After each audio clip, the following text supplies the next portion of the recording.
যারা সব সময় আস্তাগফিরুল্লাহ পড়ে তাদের রিজিকের কোনো টেনশন হয় না, রিজিক নিয়ে তাদের আর কোনো চিন্তা থাকে না। আল্লাহ নবী নূহ আলাইহিস সালাম যিনি ওনার জাতিগোষ্ঠীকে বলেছিলেন ফাকুলতু আস্তাগফিরু রাব্বাকুম ইন্নাহু কানা গাফফারা, তোমরা বেশি বেশি ইস্তেগফার পড়ো, তিনি ক্ষমাশীল। ইস্তেগফার পড়লে কি হবে? ইউরসিলিস সামাআ আলাইকুম মিদরারা, রহমতের বৃষ্টি বর্ষণ হবে, তোমাদের জমিগুলো উর্বর হবে। ওয়া ইউমদিদুকুম বিআমওয়ালি ওয়া বানিন, আল্লাহ তাআলা তোমাদেরকে সম্পদে বারাকা দিবেন, সন্তানে বারাকা দিবেন। ওয়া ইয়াজআল লাকুম জান্নাতিন ওয়া ইয়াজআল লাকুম আনহারা, তোমাদের ফসল ক্ষেতগুলো সবুজ শ্যামল হয়ে ভরপুর হবে, তোমাদের রিজিকে বারাকা নেমে আসবে। তাহলে আমরা যেন বেশি বেশি ইস্তেগফার করি। বিষ্ণু ঈসা ইসলাম বলেছেন মান লাযামাল ইস্তিগফার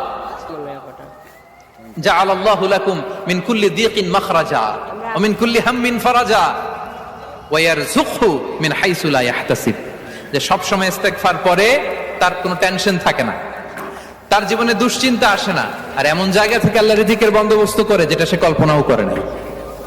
সুবহানাল্লাহ। আমরা যেন বেশি বেশি ইস্তেগফার করি।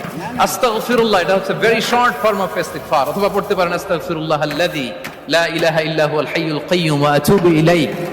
সাইয়্যিদুল ইস্তেগফার মুখস্থ আছে না আমাদের? এটা যেন বেশি বেশি পড়ি। ইয়াকিনের সাথে যে সাইয়্যিদুল ইস্তেগফার পড়বে, যেই দিন পড়বে ওই দিন যদি মৃত্যু হয় সে জান্নাতি। কোন রাতে মুকিনান বিহি, ইয়াকিনের সাথে যদি সাইয়্যিদুল ইস্তেগফার কে রিসাইট